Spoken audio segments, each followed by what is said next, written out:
నమో గురుభ్యః. మనము మన వ్యాసుల వారు గురువుగారు మనకిచ్చిన భాగవతము 5వ స్కందము చూస్తూ వస్తూ ఉన్నాము. దానికి పోతన గారి వ్యాఖ్యానము పోతన భాగవతాంతర్గతంగా చదువుతూ వస్తూ ఉన్నాము. ఈ భాగాన్ని మనకు గంగన గారు వ్రాసిచ్చారు. ఇప్పుడు మన బ్రహ్మము సింధుపతి అని మన రహుగణుల వారున్నారు.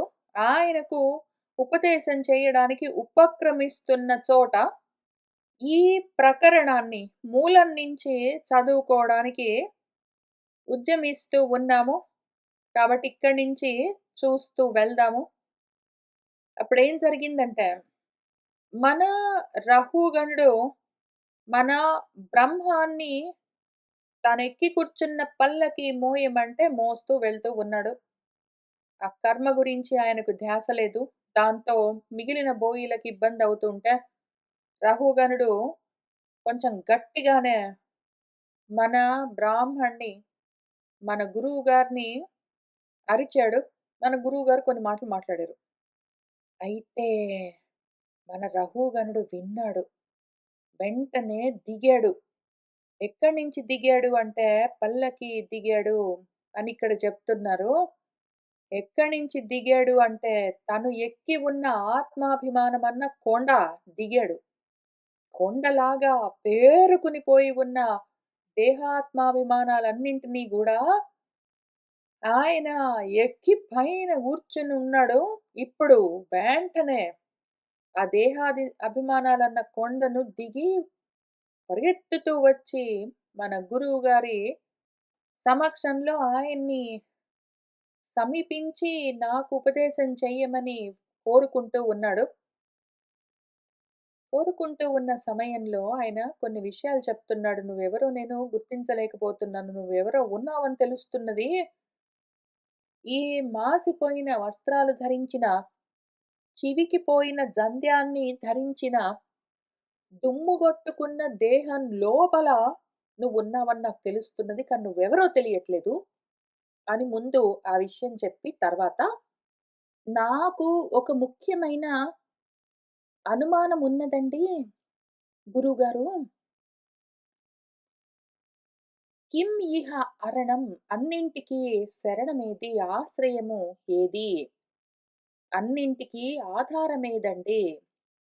ఈ విషయాన్ని నేను ఆత్మతత్వజ్ఞుల నుండి గ్రహించాలి అని జిజ్ఞాసతో ఉన్నాను" అని తన కోరిక చెప్తూ ఉన్నాడు. అయితే తనెక్కడున్నాడిక్కడ? ఈ సమయంలో జ్ఞానపరంగా తన స్థితి ఏమి అని ఇక్కడ ఎక్స్‌ప్లెయిన్ చేస్తూ ఉన్నాడు కొన్ని పద్యాల్లో. అవి చూస్తూ వెళ్దాము. గురువుగారండి, "దృష్టః శ్రమః కర్మతః ఆత్మనః వై, భర్తుః గంతుః భవతః చ అనుమన్యే, యథా అసతా ఉదానయనాది అభావాత్ సమూలః ఇష్టః వ్యవహార మార్గః కదండి." మీరేమన్నారు? ఆ శ్రమ దేనికి? అలసిపోవడం దేనికి? లావుగా ఉన్నదేది? సన్నగా ఉన్నదేది? దూరాలన్నీ, భారాలన్నీ మోస్తూ ఉన్నదేది? నేను గాదు అని చెప్తూ వచ్చారు గదా! కానీ అట్లా లేకుండా పోతాయా? నాకు గాదు ఈ దూరము, నాకు గాదు ఈ భారము, నాకు లేదు శ్రమ అని మీరన్నారు గానీ లేకుండా పోతాయా గురువుగారు? ఎందుకని అడుగుతున్నానంటే అని, ఆయన చూస్తున్నది అసత్ గాబట్టి, అసత్ పరంగానే ఆయన చెప్తూ ఉన్నాడు. ఆయనకు అర్థమైన విధంగా ఎక్స్‌ప్లెయిన్ చేస్తున్నాడు. "గురువుగారు, కర్మతః నేనేమైనా పని చేశాననుకోండి, ఆ కర్మల వల్ల ఆత్మనః శ్రమః నాకు అలసట కలగడం అన్నది దృష్టః వై కనిపిస్తూనే ఉన్నది కదండీ!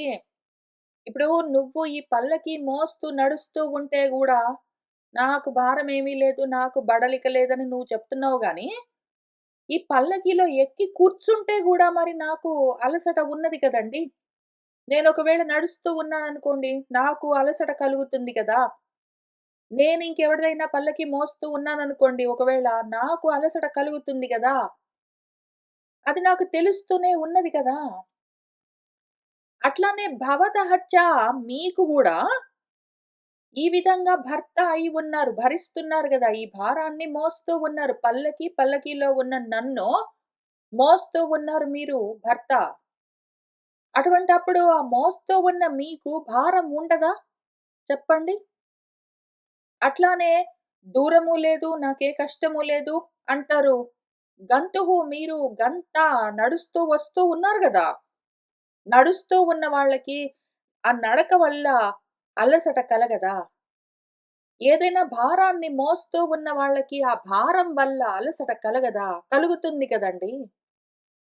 నాకెట్లా అటువంటి బడలిక కలుగుతుందో, నాకెట్లా అలుపొస్తుందో, నాకెట్లా శ్రమ కలుగుతుందో, అట్లానే భవతః మీకు కూడా అనుమన్యే జరుగుతుంది మీకు గూడా.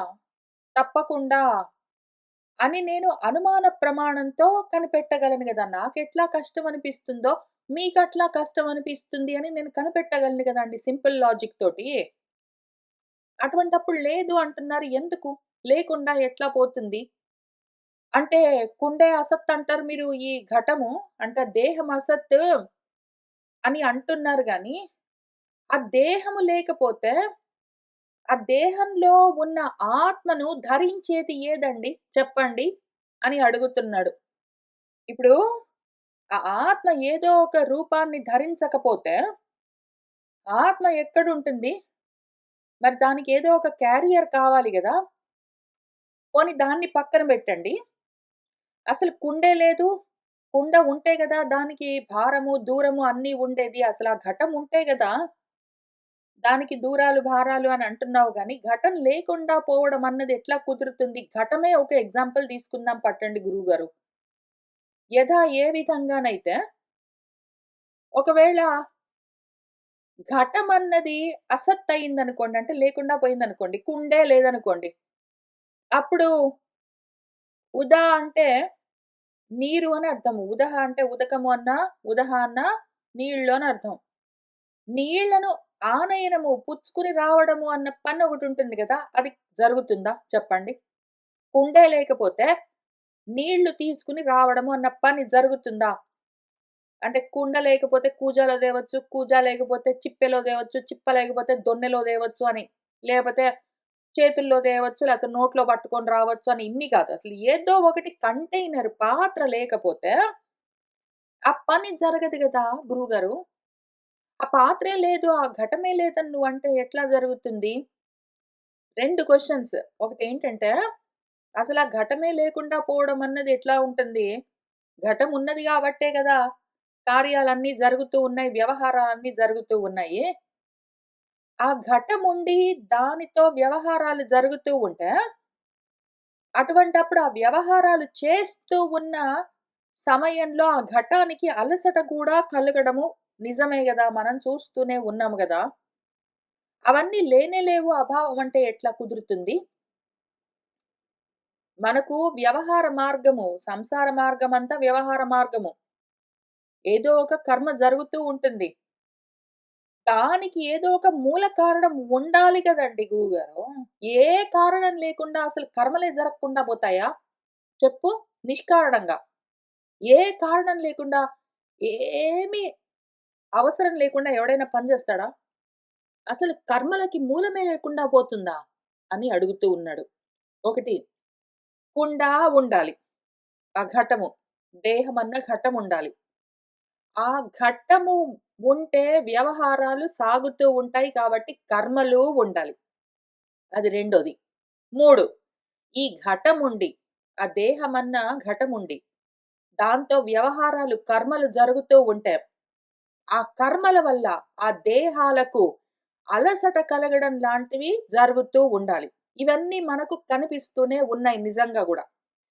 దేహాలు గనిపిస్తున్నాయి. దేహాలు చేస్తున్న కర్మలు గనిపిస్తున్నాయి. ఆ కర్మల వల్ల ఆ దేహాలకు కలిగే ఏవో అలసటల్లాంటివి కనిపిస్తూ ఉన్నాయి. ఇవన్నీ కనిపిస్తూ ఉంటే లేవు అని ఎందుకంటున్నావు? నాకు లేవు అన్నావు నువ్వు. నాకు లేవు అన్నావు నువ్వు. నాకు గూడా కనిపిస్తున్నాయండి. నీకొక దేహం ఉన్నది, దానికొక కర్మ ఉన్నది అంటే, నాకొక దేహం ఉండి దానికొక కర్మ ఉన్నప్పుడు దానికి కలిగినట్టే అలసట, నీకొక దేహం ఉండి దానికొక కర్మ ఉన్నప్పుడు నీకా అలసట కలగాలి కదండీ! లేదని ఎట్లా చెప్తున్నావు నువ్వు? చెప్పు గురువుగారు. సమూలంగానే ఉంటాయి గదండీ వ్యవహారాలన్నీ. ఇది ఇష్టము. ఇది మనం కోరుకోవాల్సింది కదా!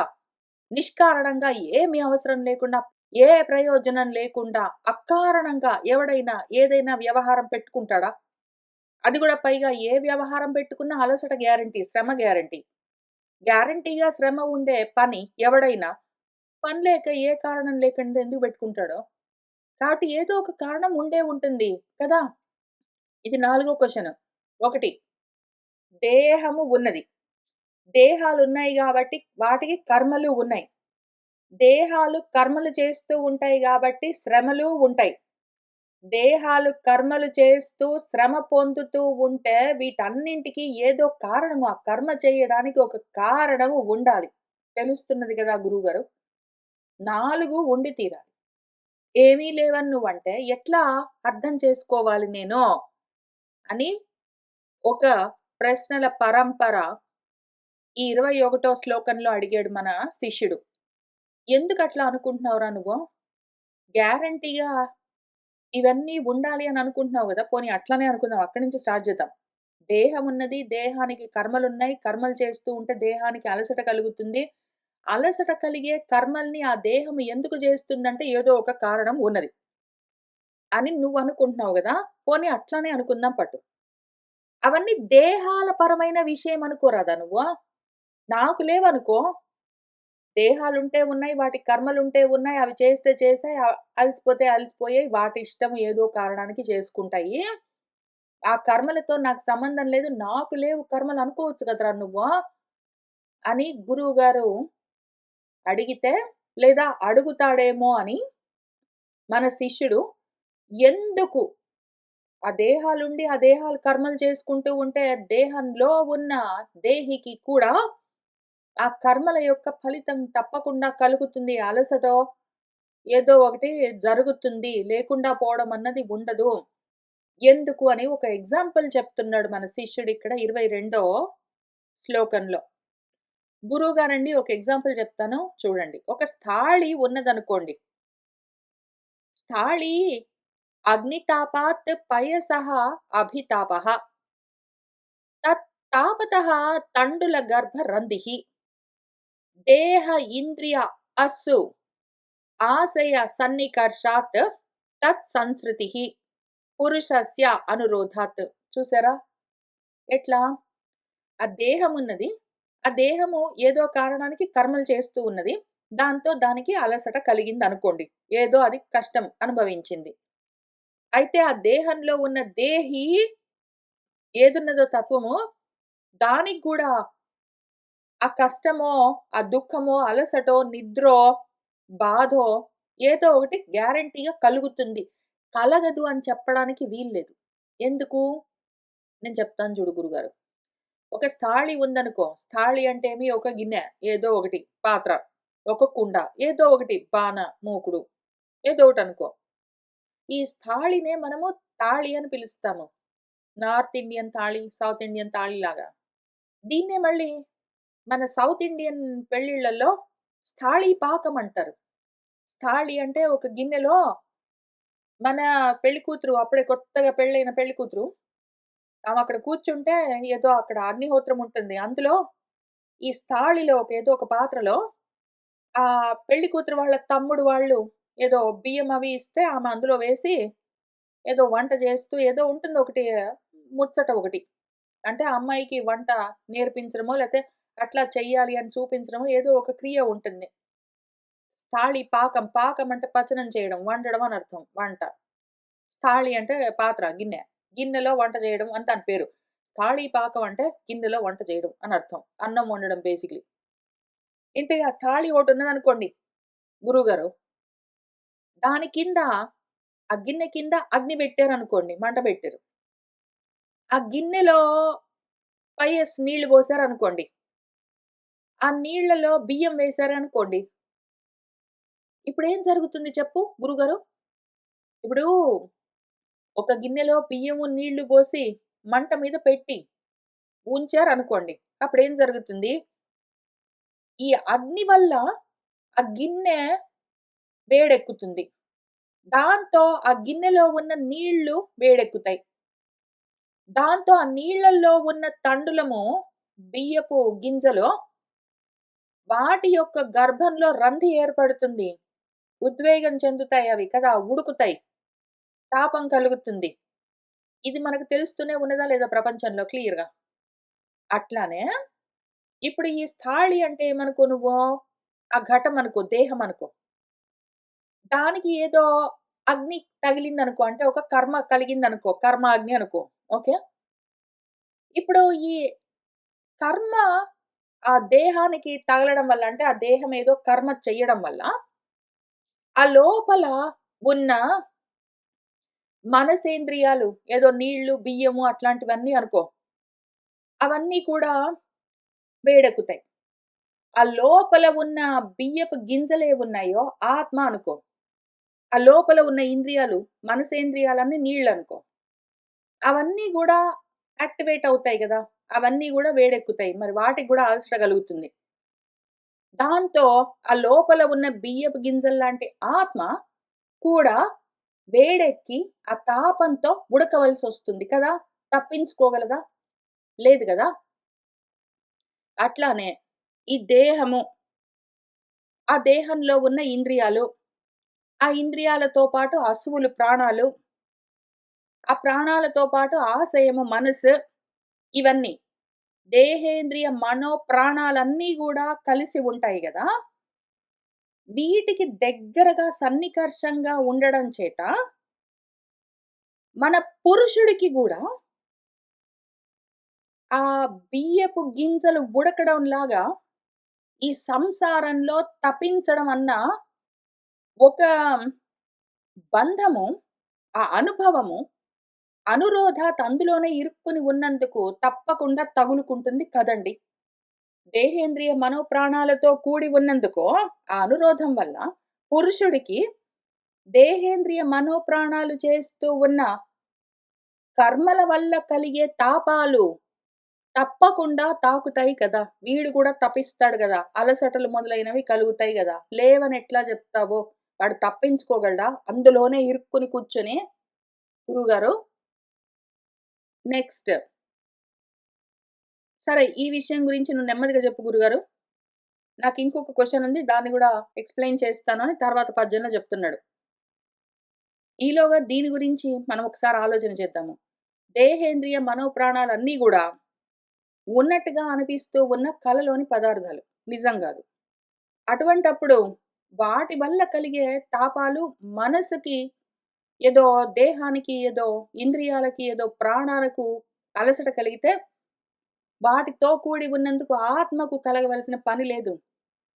ఎందుకు అంటే అటువంటి తాపాలన్నీ గూడా దేహేంద్రియ మనోప్రాణాదులకు ఉండే అసత్ ధర్మాలు. లేని వాటికి ఉన్నాయని అనిపించే లేనిపోని ధర్మాలు.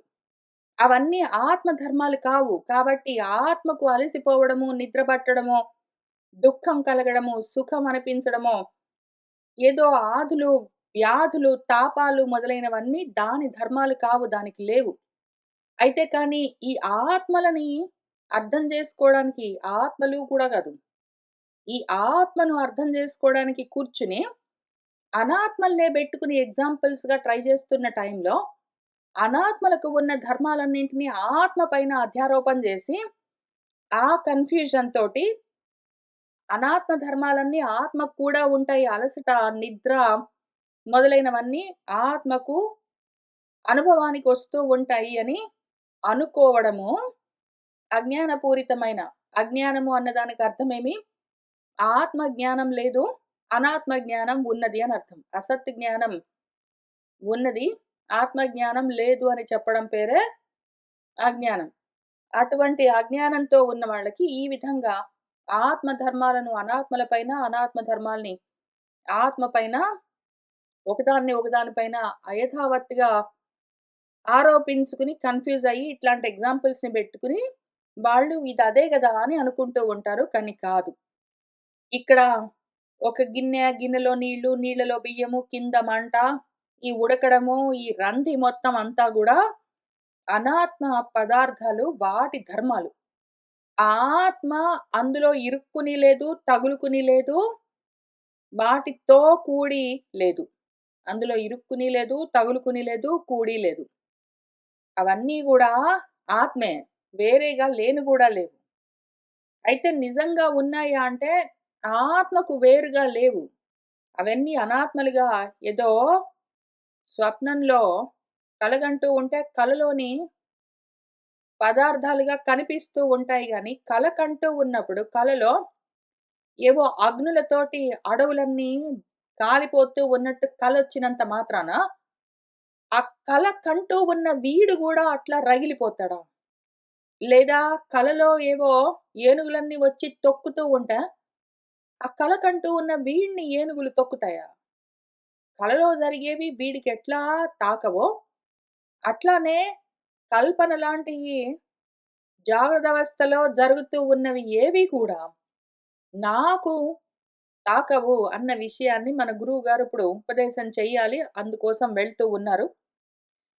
కాబట్టి మనవాడు ఏదో గిన్నెలోని నీళ్ళు ఆ కింద ఉన్న మంటకి వేడెక్కి, దాంతో నీళ్ళలో ఉన్న బియ్యము ఉడికినట్టు దేహేంద్రియ మనోప్రాణాలతో కూడి ఉన్న ఆత్మ కూడా దేహేంద్రియ మనోప్రాణాల యొక్క కర్మల వల్ల తాపము పొందుతుంది అని ఆయన చెప్పింది.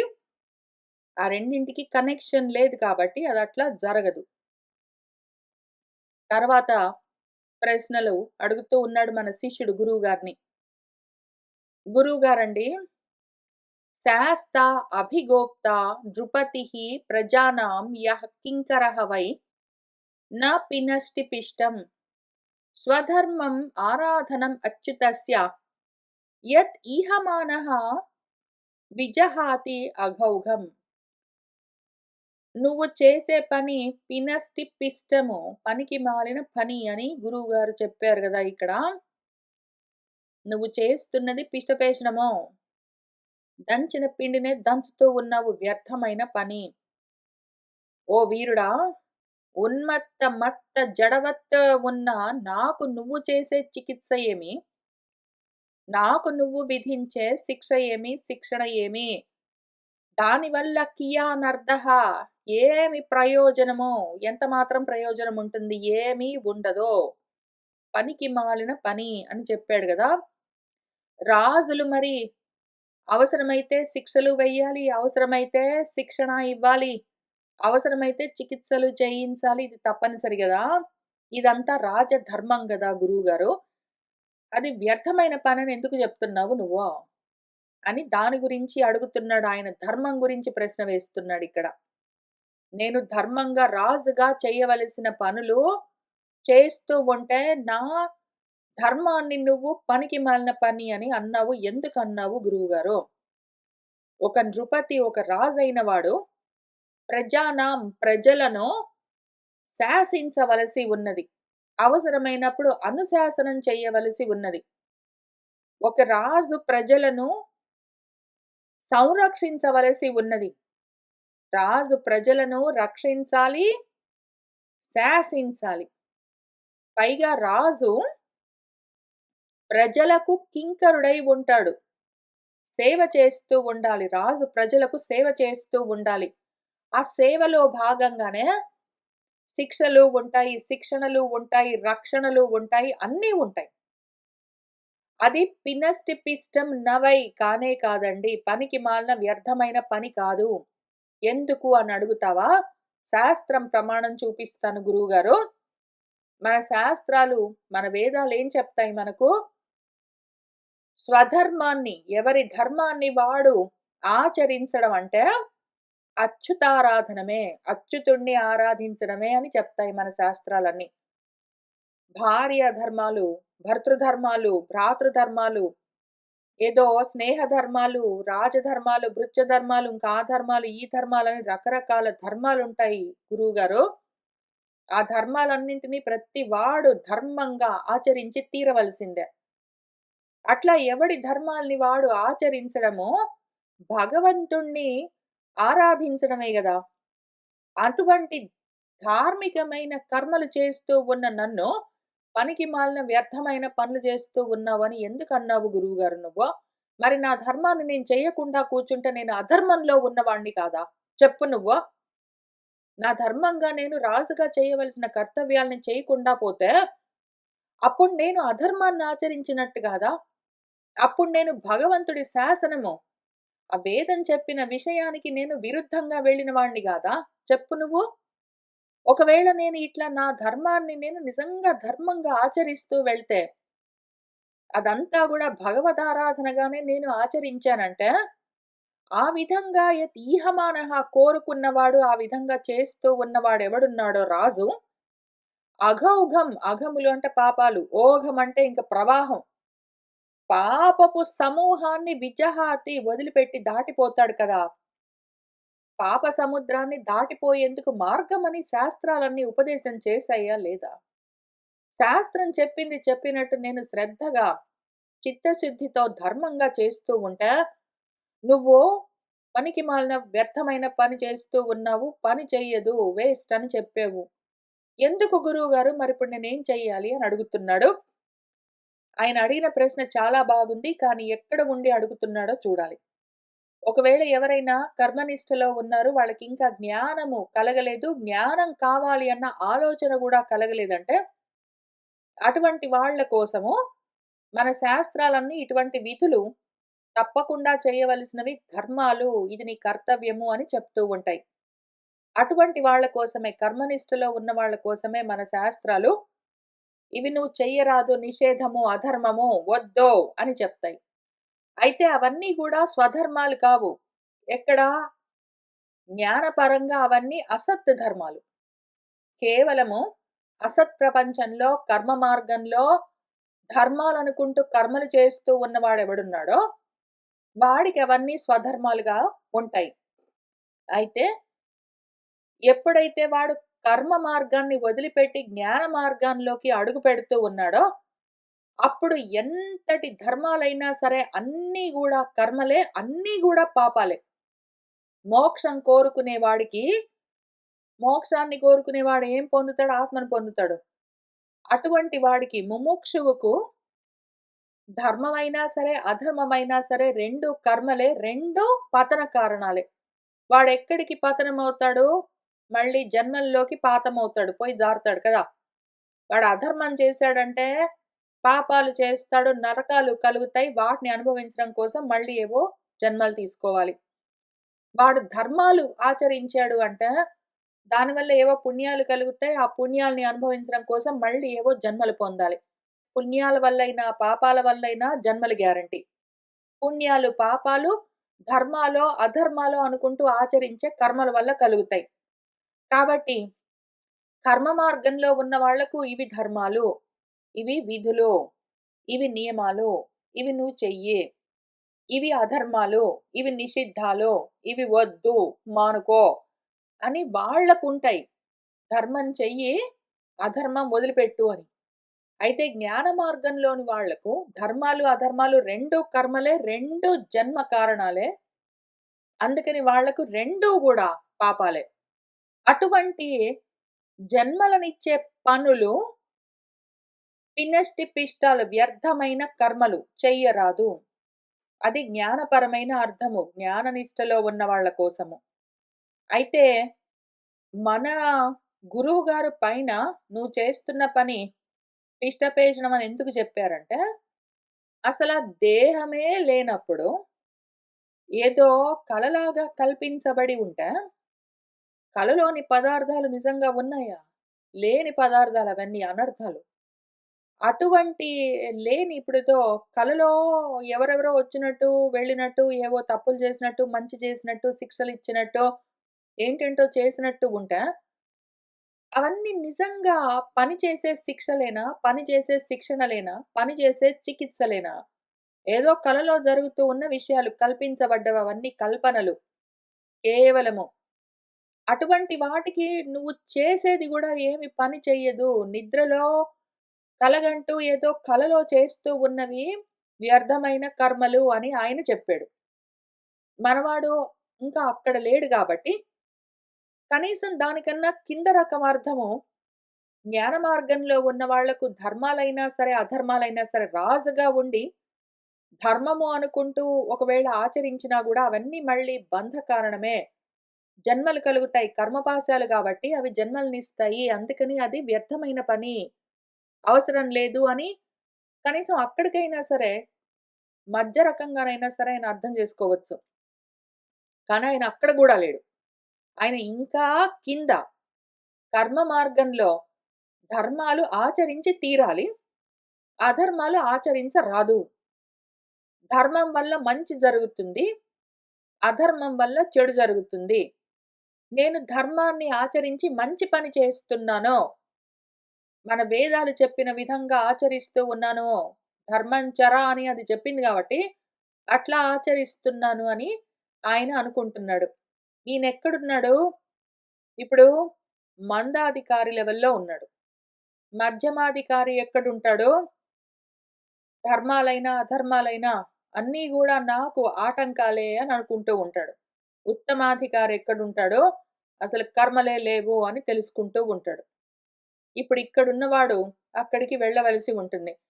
కనీసం ఈయనకు మందంగానైనా సరే ఈ జ్ఞానానికి అధికారం ఉన్నది కాబట్టే, ఇంత మాత్రమైనా సరే స్వధర్మాలని నేను చిత్తశుద్ధితో ఆచరిస్తే అది భగవదారాధనమో అని ఆయన నమ్మి చేస్తూ వచ్చాడు గాబట్టి, దానివల్ల చిత్తశుద్ధి కలిగి ఇప్పుడు ఆయనకి ఆత్మ జ్ఞానానికి యోగ్యత కలిగి, ఆత్మ జ్ఞానాన్ని ఉపదేశం చేయడానికి గురువుగారొచ్చారు.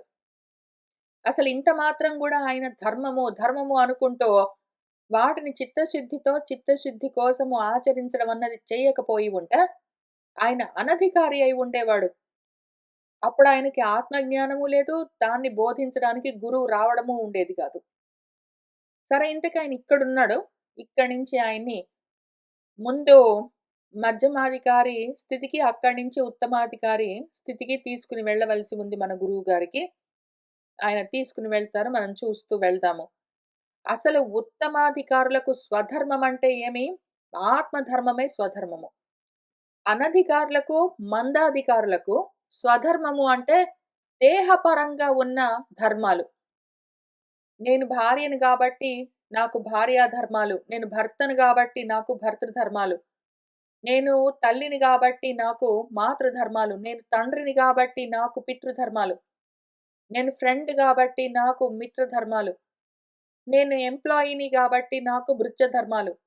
నేను లీడర్‌ని గాబట్టి నాకు రాజధర్మాలు అని ఇవన్నీ వాడు ఎన్ననుకున్నా సరే నాకున్న ధర్మాలు, నా ధర్మాలు అనుకున్నా గూడా, ఆ స్వధర్మాలన్నీ గూడా దేహాభిమానంతో చెప్తూ ఉన్నాడు.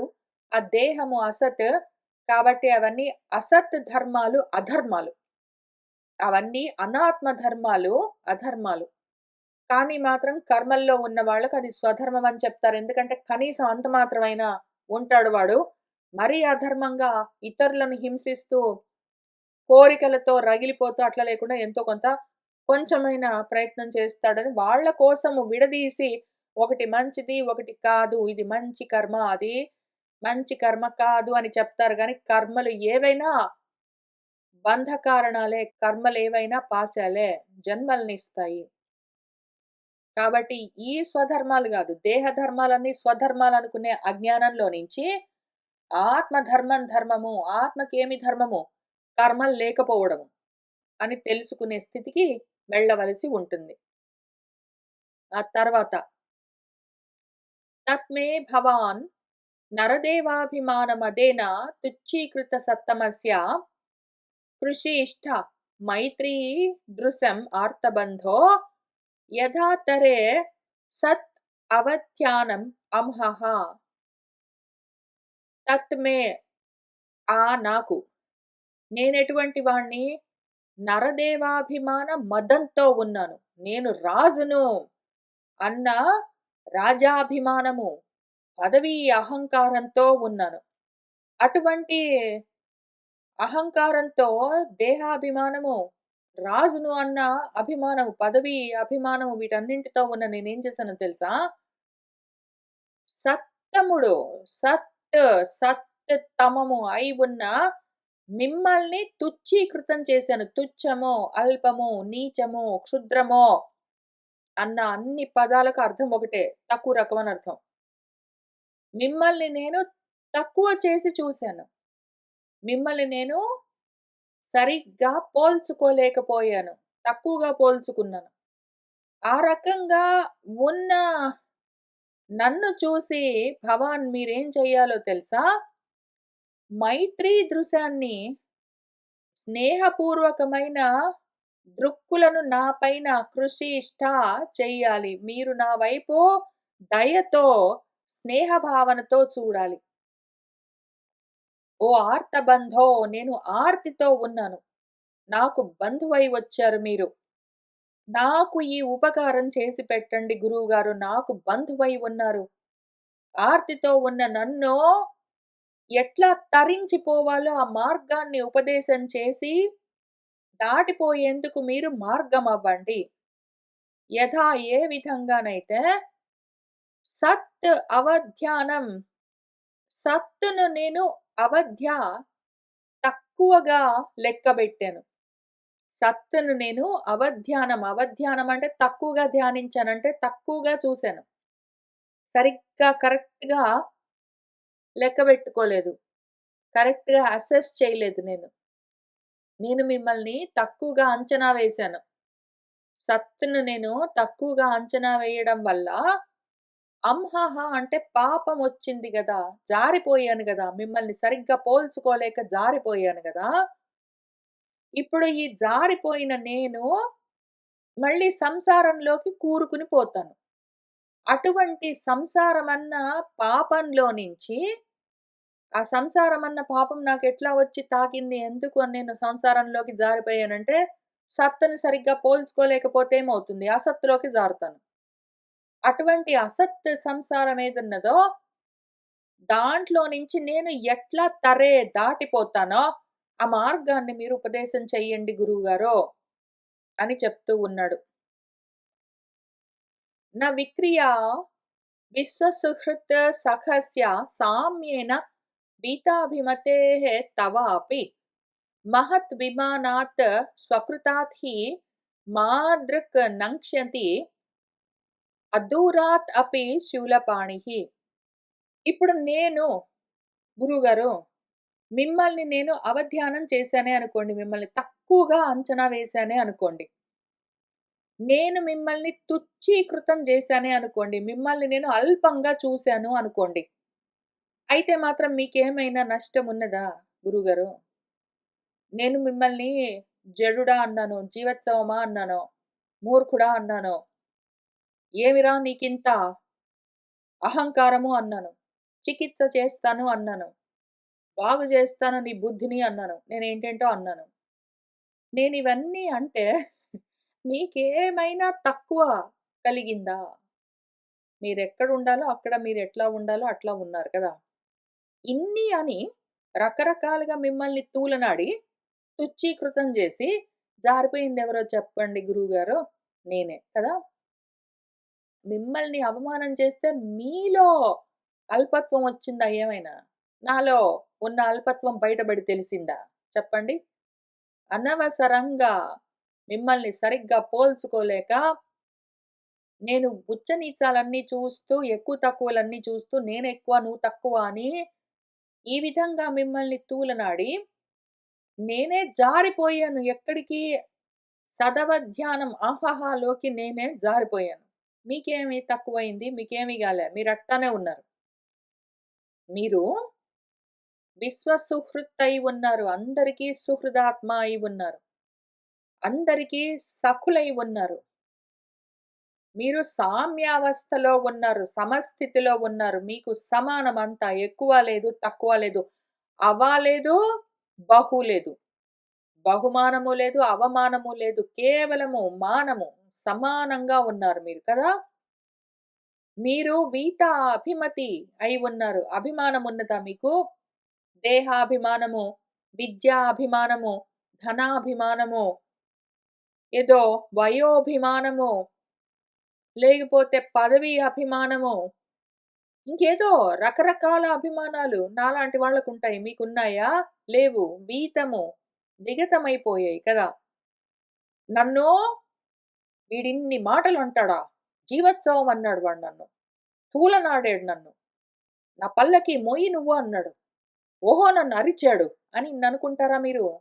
ఆ దేహం నేనన్న భావనే మీకు లేనప్పుడు, అటువంటి అభిమానమే, అహంకారమే లేనప్పుడు, మీరు నేను అల్పుణ్ణి అనుకోరు, నన్ను అల్పంగా చూసాడు అనుకోరు, మీరు అలగరు, కోపం తెచ్చుకోరు. మీకు అటువంటివి లేనే లేవు. తవ అయినా గూడా. మీరు అభిమానాలతో లేరు. దేహార్జాభిమానాలతో. మీరు సామ్య అవస్థలో ఉన్నారు. సమంగా ఉన్నారు. మీరందరికీ సఖుడై ఉన్నారు. విశ్వ సుహృత్తై ఉన్నారు. అటువంటి మీలో తవ విక్రియాన ఏ వికారాలు లేవు. మీ మనసులో ఏమైనా మార్పులు కలిగాయా? లేదు గదా! మీరెట్లా ఉండాలో అట్లా ఉన్నారు. అయినా గూడా నాలో వికారాలన్నీ కలిగాయి గురువుగారు. 1, 2 కాదు రోలర్ కోస్టర్ రైడ్ నాది. Roller coaster ride. నేను రాజుననుకున్నాను. పల్లకి ఎక్కాను. మోయమన్నాను. వాళ్ళు ప్రయత్నం చేశారు. ఒకళ్ళు తక్కువయ్యారు. మిమ్మల్ని తీసుకొచ్చారు. మీరు మోస్తున్నారు. నాకు కోపం వచ్చింది. అటు ఇటు దొళ్ళాను. అలిసిపోయాను. అలిగాను. అరిచాను. ఏదో మిమ్మల్ని నానాకమైన మాటలన్నీ అన్నాను. మీరేంటో చెప్పారు. నేను వెంటనే దిగాను. ఇదిగో ఇంత విచారణ చేసుకుంటున్నాను. నాకు సగం అర్థమైతుంది, సగం అర్థం కావట్లేదని చెప్పడానికి కూడా కష్టం. నాకేమీ అర్థం కావట్లేదు. ఏదో ఉందని తెలుస్తుంది. ఇంత కష్టంలో ఉన్నాను నేను. పైకి, కిందికి, పైకి, కిందికి, పైకి, కిందికి ఏదో నేను మన హార్ట్ బీట్ లాగా వెళ్తున్నాను. మీలో ఏమైనా వికారం ఉందా? పైకి గాని, కిందికి గాని ఎళ్లారా? లేదు. సమంగా అట్లనే ఉన్నారు. మీకేమీ నష్టం లేదు. మీకేమీ కష్టం లేదు. మీలో ఏ వికారము లేదు. ఉన్నవన్నీ నాలోనే. కదా! అటువంటి నేనేమైపోతాను? గ్యారంటీగా నశించిపోతాను గురువుగారు. ఇట్లనే ఉన్నానంటే. ఇట్లనే పైకి, కిందికి, పైకి, కిందికి అవుతూ నేను ఒక్కోసారి ఓహో! నా అంతటి వాడు లేడంటాను. ఒక్కోసారి అయ్యో! నాకేం తెలియట్లేదంటాను. ఒక్కోసారి ఇంకా రకరకాల అభిమానాలతోటుంటాను. ఒక్కొక్కసారి చాలా కుంగిపోతాను. ఇట్లా ఉన్నానంటే ఏమవుతాను? నశిస్తాను. నేను మహా విమానంతో ఉన్నాను గురువుగారు. మహా విమానంతో ఉన్నాను. మామూలు విమానం గాదు. విమానము అంటే విశేషమైన మానము. విశేషమైన మానముతోటున్నాను నేను. ఎన్నో రకాల అభిమానాలతో ఉన్నాను కదా! ఎన్నో రకాల అభిమానాలు. రాజునన్న అభిమానము. బాగా డబ్బులున్నాయన్న అభిమానము. ఈశ్వరుడినన్న అభిమానము. శాసిస్తానన్న అభిమానము. ఈ దేహాన్ని పెట్టుకొని ఇది నేనే అన్న అభిమానం. రకరకాల మానాలతో ఉన్నాను. విపరీతమైన, వివిధాలైన మానాలతో, విమానాలతో ఉన్నాను నేను. మీరు? మీరు? చెప్పండి. నేను మహత్ విమానంతోటుంటే, మీరు మహత్ విమానంతోటున్నారు కదా! మీరెటువంటి మహత్ విమానంతోటున్నారు గురుగారు? మహా విమానంతోటున్నారు. విగత మానము. మీకు బహుమానము లేదు, అవమానము లేదు. ఆ సమానము గూడా ఎట్లా ఉన్నది? మామూలుగా సమానము గూడా గాదు. సమం అయిపోయిందక్కడికి. మీరు బహుమానము లేదు, అవమానము లేదు, సమానము లేదు. సమం ఉన్నారు మీరు. కాబట్టి అన్ని రకాల మానాలు విగతమై మీరున్నారు విమానంలో. అన్ని రకాల మానాలు విపరీతంగా పెంచుకుని విశేషంగా నేనున్నాను విమానంతో. ఇప్పుడు నా విపరీతమైన మహా విమానాలన్నింటిని బెట్టుకుని నేను స్వకృతాపరాధాలన్నీ చేశాను. నేనే కల్పించుకుని అపరాధాలన్నీ చేశాను గురువుగారు మీ పట్ల. అటువంటి నా వంటి వాడేమైపోతాడు గురువుగారు, ఏకంగా శూలపాణి కూడా అధూరాత్ అత్యంత తొందరలోనే నశించిపోతే, నా వంటి వాడు బతికి బయటపడతాడా? చెప్పు. నేను గూడా నశించిపోతాను. అందుకని అడుగుతున్నాను గురువుగారు, నాకర్థమయ్యే విధంగా ఈ అసత్ అంటే ఏంటో చెప్పండి. ఆయన అడిగిందేమి ఇక్కడ స్థాళి అన్నాడు, పాకం అన్నాడు, బియ్యం అన్నాడు, నీళ్ళన్నాడు, గిన్నె అన్నాడు, అగ్ని అన్నాడు, దేహం అన్నాడు, ఇంద్రియాలన్నాడు, ప్రాణం అన్నాడు. ఇదంతా ఏమి అసత్ గురించి అడుగుతున్నాడు. నా బాడీకి అలసట ఉంటుంది. నీ బాడీకి అలసట ఉండదా అని అసత్తుల గురించి మాట్లాడుతున్నాడు. ఆ అసత్ అంతా సత్ అనుకుంటున్నాడు. అది ఉన్నది గదండీ అంటున్నాడు. కాబట్టి అసత్ అంటే లేదు అని అర్థము. సత్ అంటే ఉండడం. అసత్ అంటే లేకపోవడం. లేనివన్నీ ఉన్నాయి, ఉన్నాయి అనుకుంటున్నాడు. ఆ అసత్ లేనిది లేదు. లేనిది ఎప్పుడూ ఉండదు అని చెప్పాలి.